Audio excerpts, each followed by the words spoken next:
जय हिंद। आप सभी वर्दी लवर्स का आपके अपने चैनल में एक बार फिर से स्वागत है। दोस्तों, आज आप सभी का होने वाला है आर्मी अग्निवीर 2025 के लिए।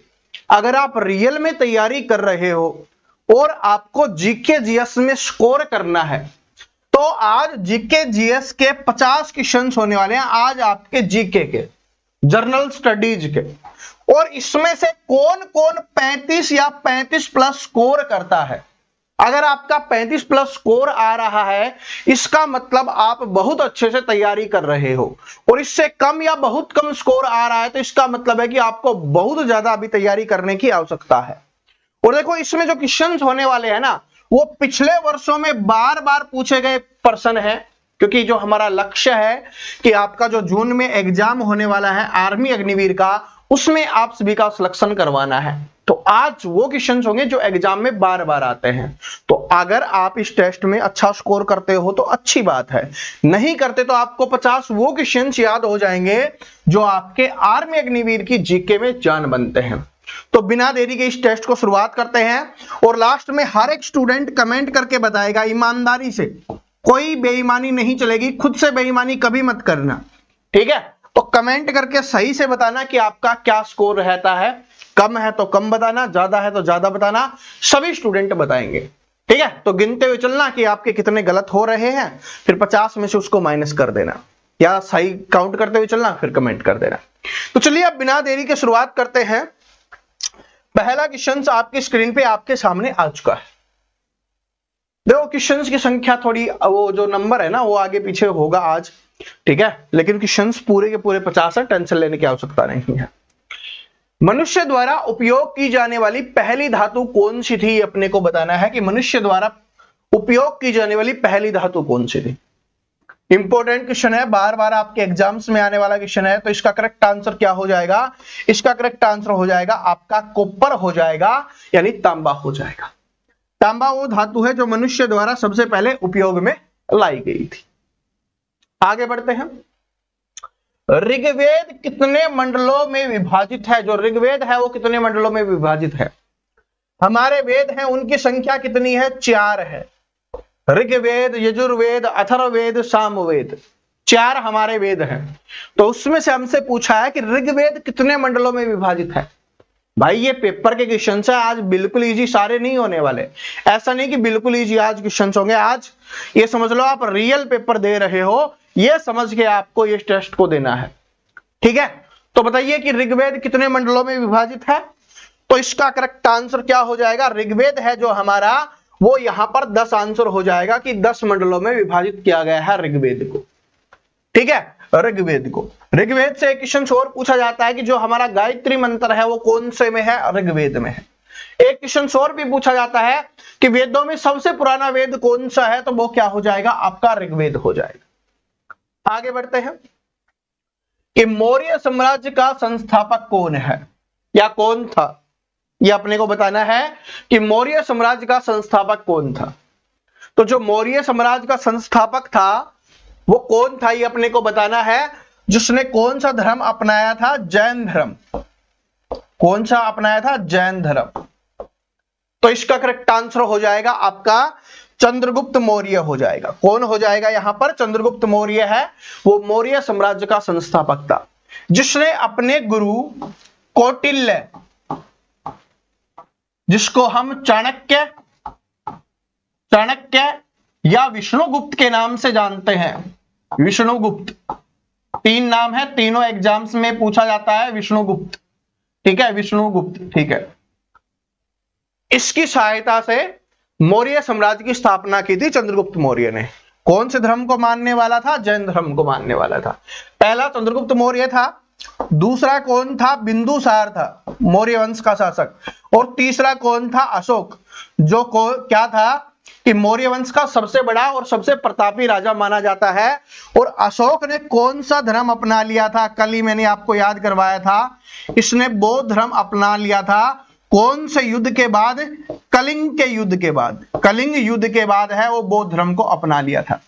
और अगली जो हमारी ब्रह्मास्त्र सीरीज की क्लास होगी उसमें मैं मौर्य साम्राज्य के बारे में आपको बहुत अच्छे से बताऊंगा। आगे बढ़ते हैं। अगला क्वेश्चन है कि प्रसिद्ध जजिया कर किसने फिर से लगाया। क्वेश्चंस को ध्यान से पढ़ना वरना गलत कर दोगे। क्वेश्चंस को ध्यान से पढ़ना वरना गलत हो जाएगा कि जजिया कर फिर से किसने लगाया। आपसे एग्जाम्स में पूछता है कि जजिया कर किसके द्वारा हटाया गया, तो उसका आंसर हो जाता है अकबर। अकबर के द्वारा जजिया कर को हटाया गया था, लेकिन इसके बाद दोबारा से लगवा दिया गया था जजिया कर, जो मुगल शासक के द्वारा लगाया गया था।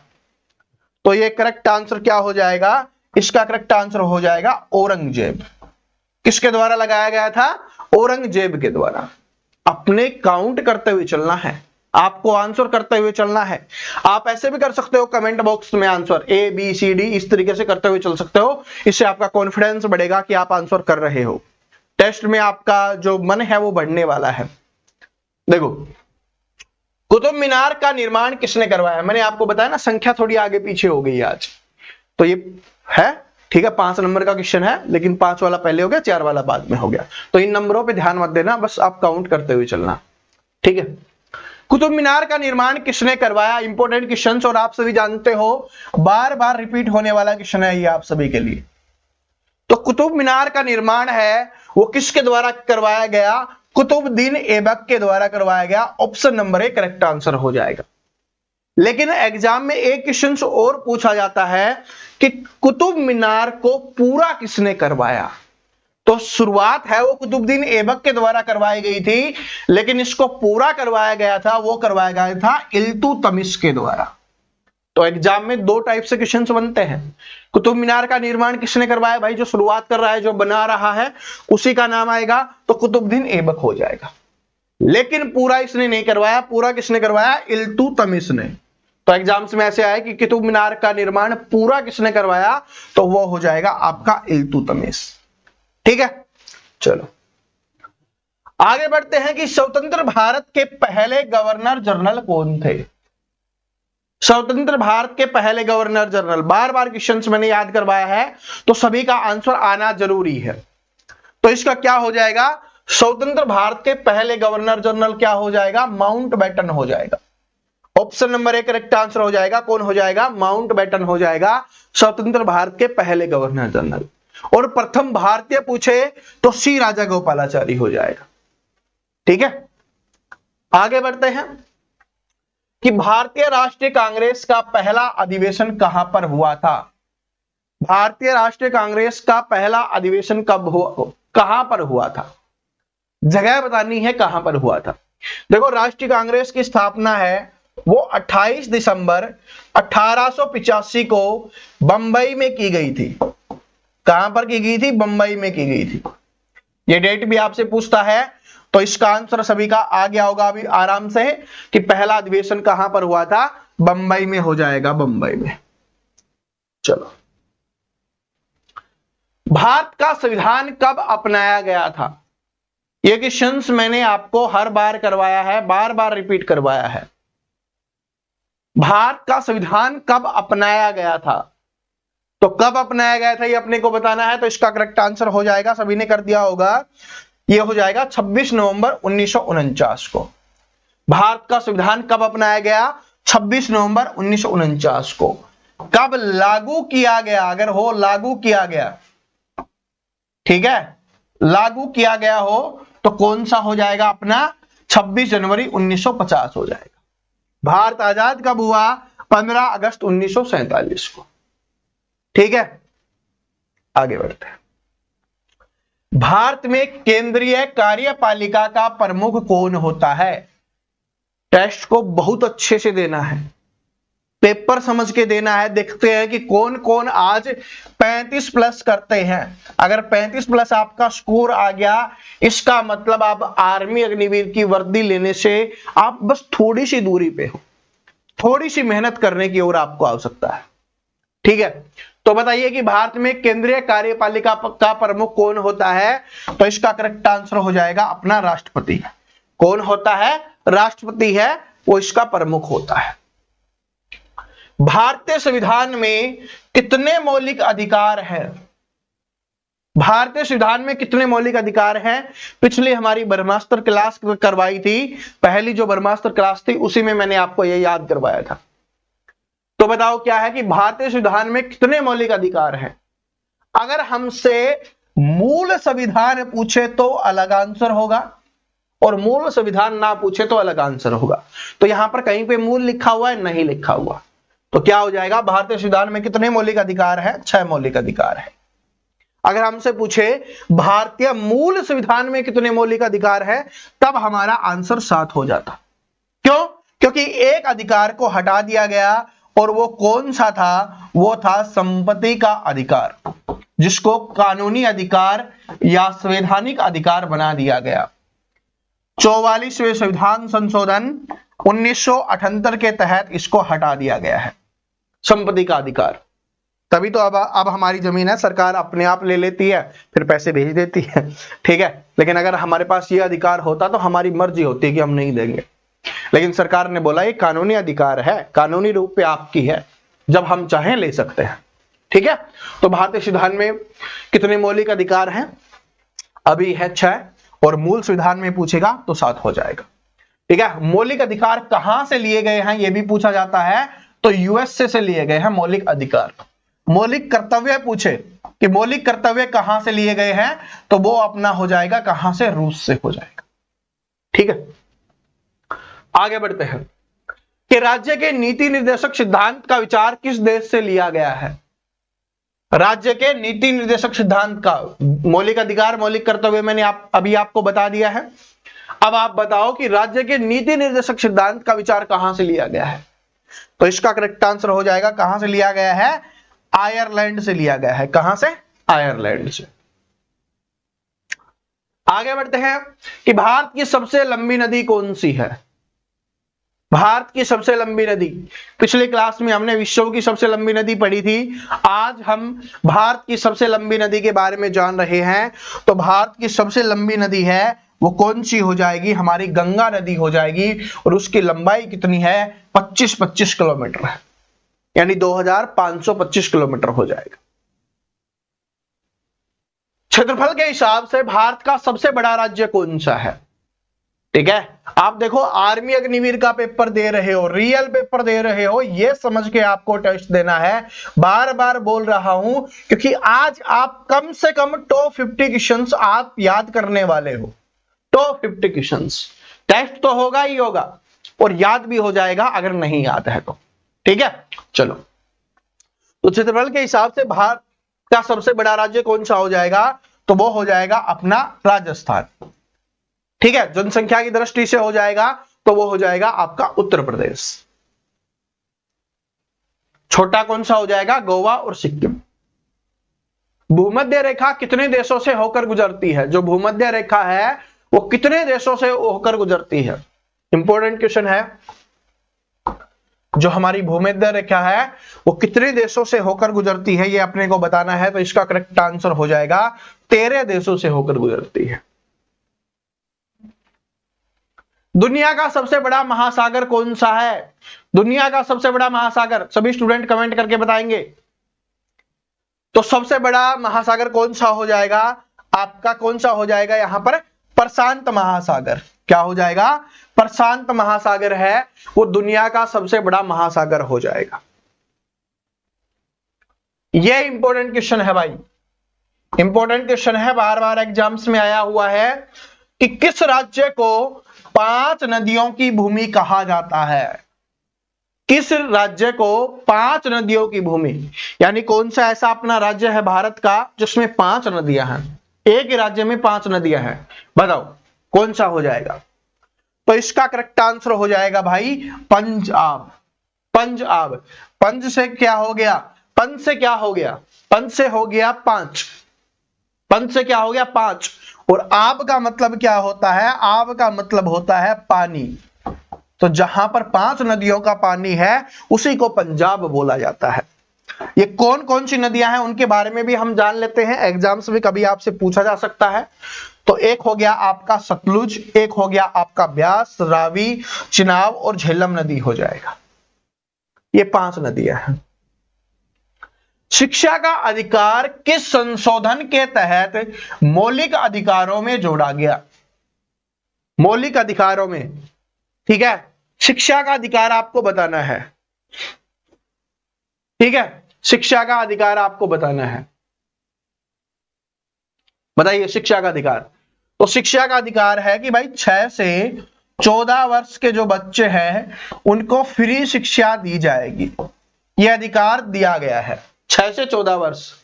ठीक है, और एक बताना है आपको किस संशोधन के तहत जोड़ा गया है, तो इसका करेक्ट आंसर हो जाएगा आपका 86वें संविधान संशोधन 2002 के तहत।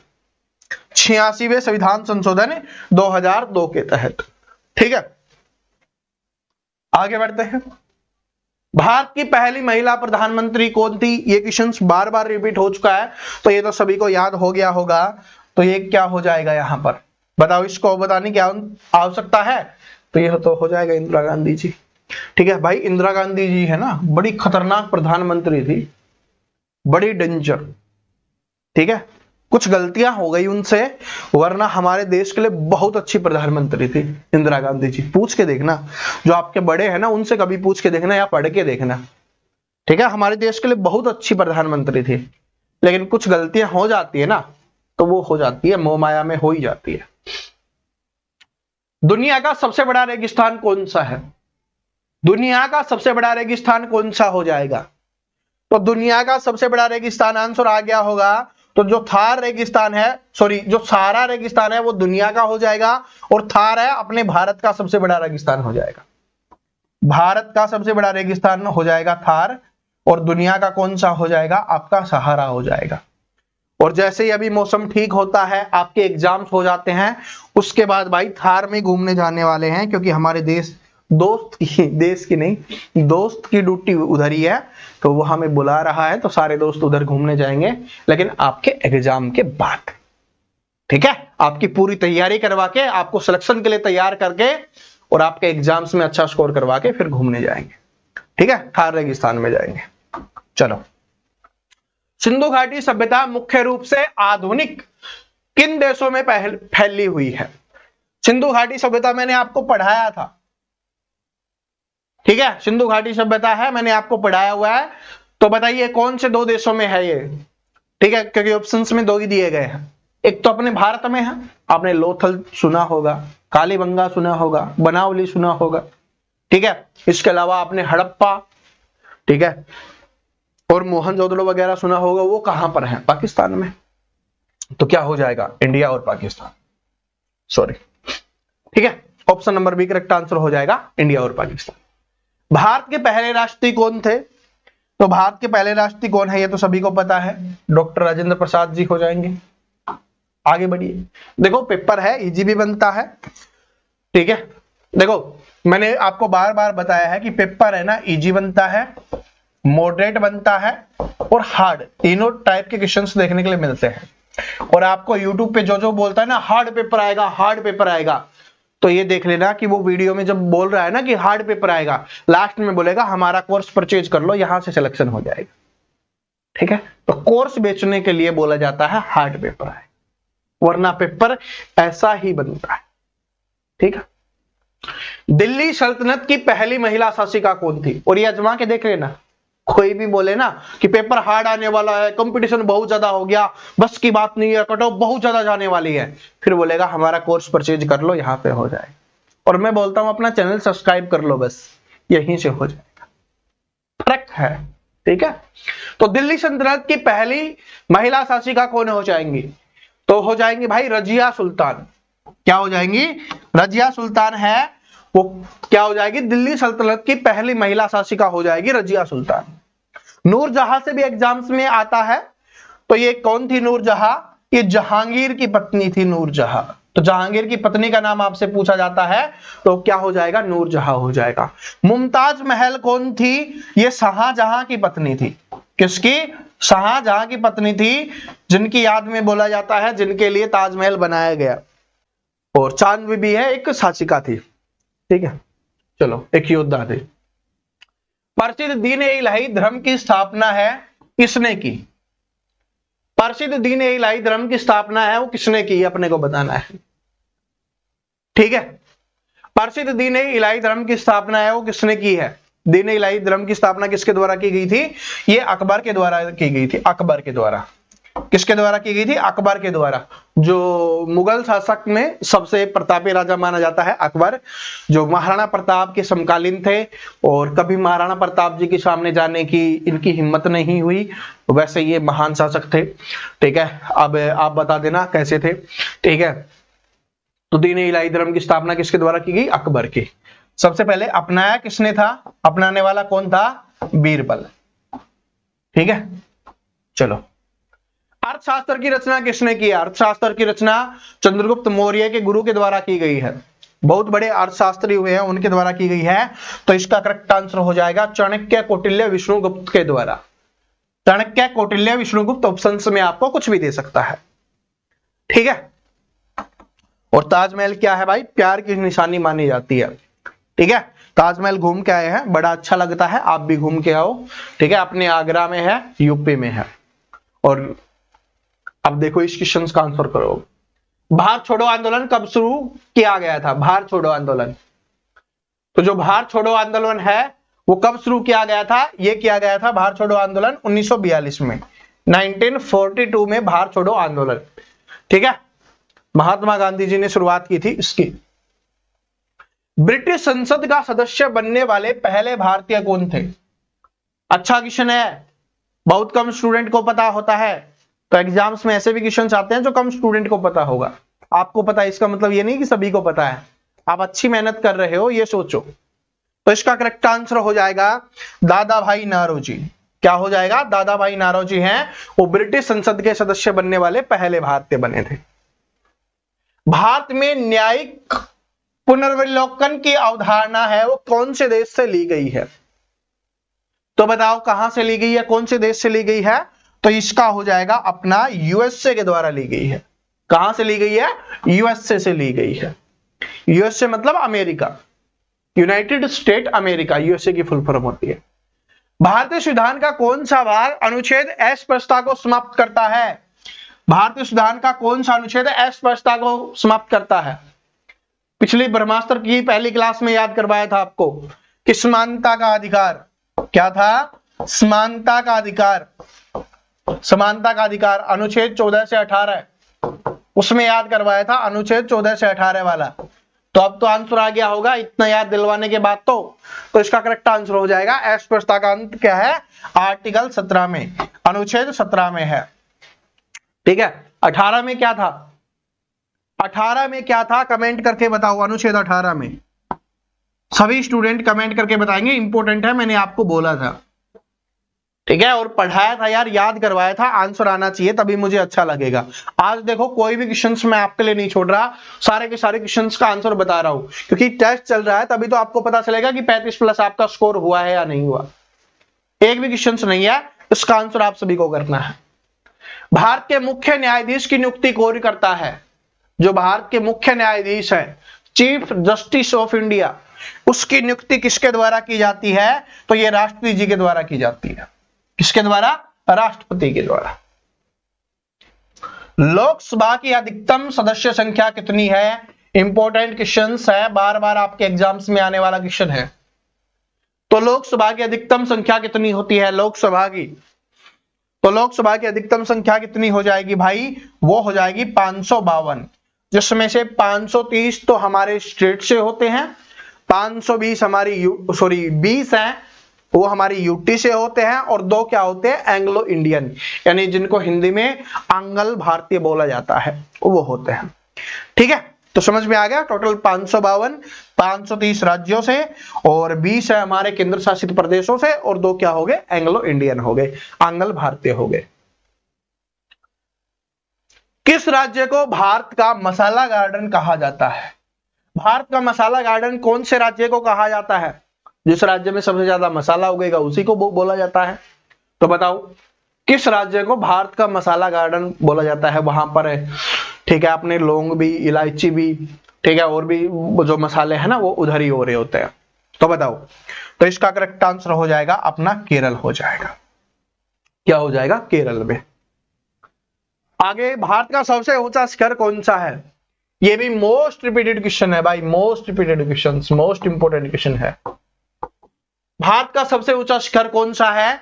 तो कंचनजंगा है वो क्या हो जाएगा, भारत का सबसे ऊंचा शिखर हो जाएगा। भारत की सबसे बड़ी झील कौन सी है, भारत की सबसे बड़ी झील, झील के बारे में मैंने आपको पढ़ाया था ना एक क्लास में, हाँ सारी मैंने आपको बता दी थी। तो भारत की सबसे बड़ी झील कौन सी हो जाएगी, चिल्का झील हो जाएगी। चिल्का झील है वो कहां पर है, उड़ीसा में है। और ये क्या है, खारे पानी की झील है, खारे पानी की झील है। खारे पानी की सबसे बड़ी झील भी कौन सी है, चिल्का झील ही है। लेकिन आप सभी मुझे कमेंट करके बताओगे, क्योंकि मैंने आपको याद करवाया था, ये तो भारत की हो गई, लेकिन विश्व की सबसे बड़ी झील कौन सी है, विश्व की आपको बतानी है, वर्ल्ड की आपको बतानी है, सबसे बड़ी झील कौन सी हो जाएगी। कमेंट सेक्शन में सभी स्टूडेंट आंसर करेंगे इसका, ठीक है। सांबर झील क्या है, मीठे पानी की झील है। दुनिया की सबसे बड़ा महाद्वीप कौन सा है, महाद्वीप, दुनिया का सबसे बड़ा महाद्वीप, महाद्वीप की बात हो रही है, बताओ। तो अपना एशिया हो जाएगा, क्या हो जाएगा, अपना एशिया महाद्वीप है वो सबसे बड़ा महाद्वीप है, ठीक है, सबसे बड़ा महाद्वीप है। ऑप्शंस में है नहीं है, चलो, क्योंकि और कुछ बताना था वो ऑप्शन में नहीं है तो छोड़ो। रिंग ऑफ फायर किससे संबंधित है, ring of fire, ring of fire यानी कि आग का गोला, आग का गोला किससे संबंधित है, आग का गोला। तो आग का गोला किसमें निकलता है, आपने देखा होगा ना, किसमें, ज्वालामुखी में, भूकंप और ज्वालामुखी हो जाएगा। ऑप्शन नंबर 1 करेक्ट आंसर हो जाएगा, आग का गोला, ठीक है। चलो, नोबेल पुरस्कार जीतने वाले पहले भारतीय कौन है, नोबेल पुरस्कार जीतने वाले पहले भारतीय कौन है, बार बार मैंने आपको याद करवाया है। और इनको ये पुरस्कार साहित्य के लिए दिया गया है, साहित्य के लिए, किसके लिए दिया गया है, गीतांजलि के लिए दिया गया, गीतांजलि, ठीक है। हिंदी देख लेना, थोड़ी इधर उधर हो सकती है, हाँ बड़ी गीत थी गीतांजलि, ठीक है, गीतांजलि के लिए मिला है इनको। तो कौन हो जाएंगे, रविंद्रनाथ टैगोर जी हो जाएंगे, ठीक है, रविंद्रनाथ टैगोर जी। सीवी रमन जी को किसके लिए मिला है, फिजिक्स के लिए मिला है। इनको किसके लिए मिला है वो तो आपको पता ही है। लैब सिद्धांत किससे संबंधित है, ये है इंपॉर्टेंट क्वेश्चन, इसको देखते हैं कितने स्टूडेंट करते हैं। इसको कीजिए, लैब सिद्धांत है वो किससे संबंधित है, लैब सिद्धांत,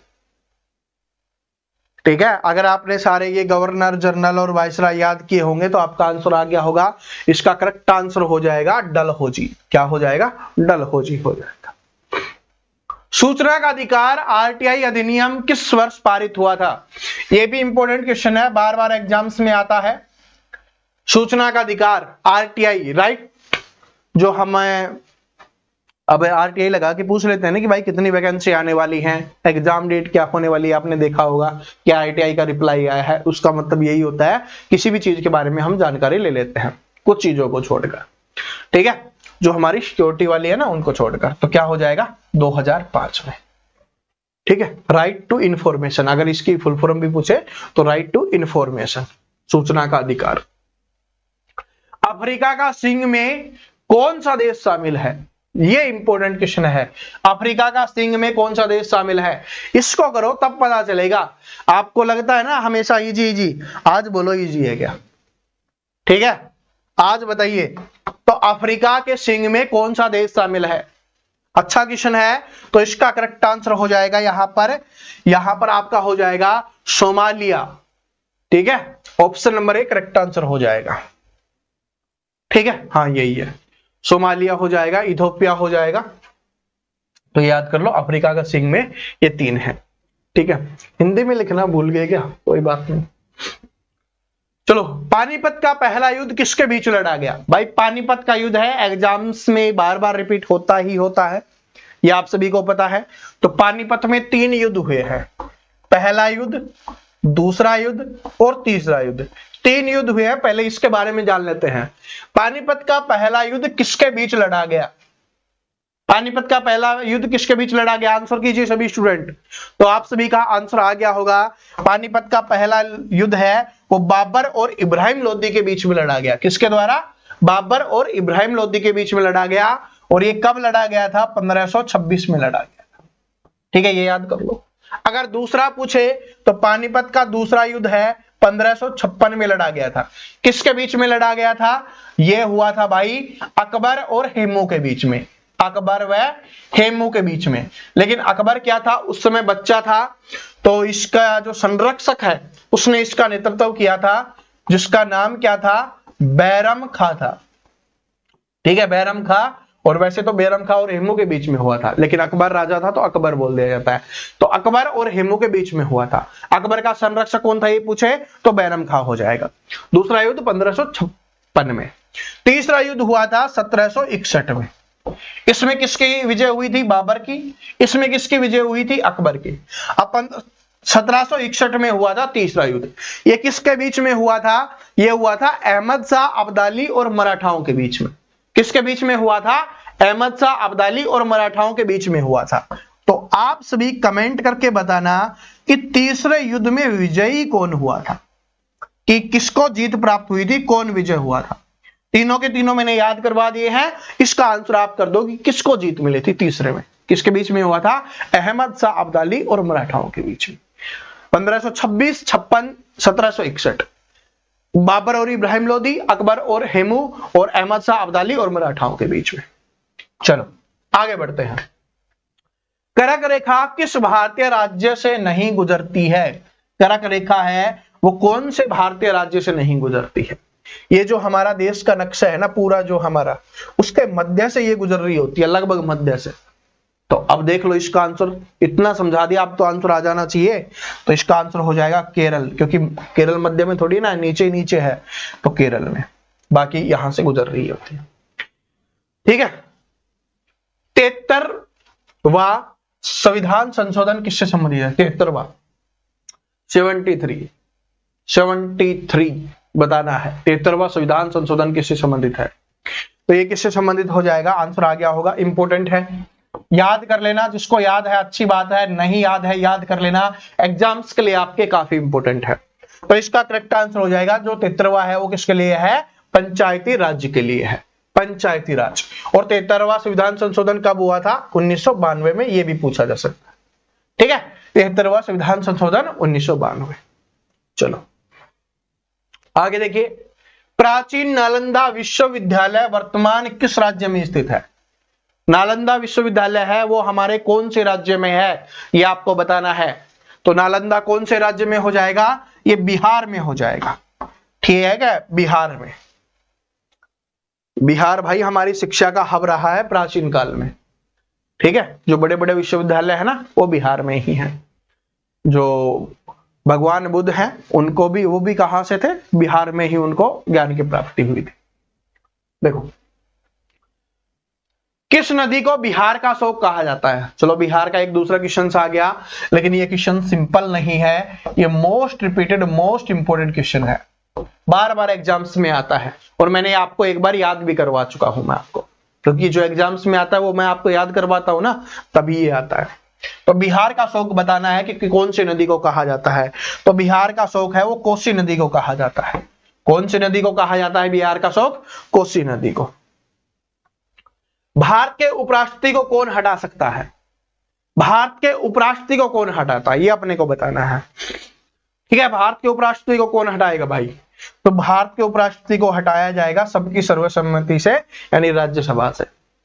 ठीक है, क्योंकि ये तो सिंगल हो गए ना सारे एक एक, लेकिन क्या है इसके द्वारा हटाया जाता है, राज्यसभा। बेसिक स्ट्रक्चर का सिद्धांत किस मामले में स्थापित किया गया? ये है ना बहुत इंपॉर्टेंट है, वैसे भी बता रहा हूं हमारे संविधान के लिए बहुत इंपॉर्टेंट है। इस केस ने बहुत सारे केस है उनको बहुत जल्दी जल्दी और आराम से सुलझा दिया। ठीक है, ये हमारे संविधान के लिए बहुत ज्यादा इंपॉर्टेंट केस था ये। आप बताओ क्या है बेसिक स्ट्रक्चर का सिद्धांत? इतनी हिंट दे दी, आंसर पता चल गया होगा। तो क्या हो जाएगा?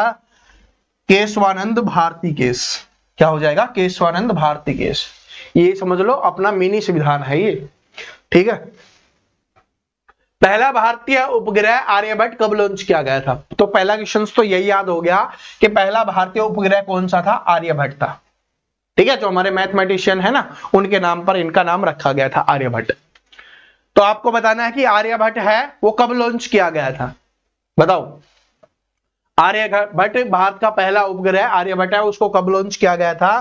तो 1975 में इसको लॉन्च किया गया था, 1975 में। आगे बढ़ते हैं, बस अभी आपके बहुत कम क्वेश्चंस बचे हुए हैं, ठीक है। दक्कन पास कहां स्थित है? दक्कन पास, दक्कन पास कहां स्थित है? ये भी मोस्ट रिपीटेड क्वेश्चन है भाई। दक्कन पास कहां पर स्थित है, ये अपने को बताना है। दक्कन पास कहां पर स्थित है? तो इसका करेक्ट आंसर हो जाएगा, ये हमारा कहां पर है भाई? ये हमारा अंडमान और निकोबार में है।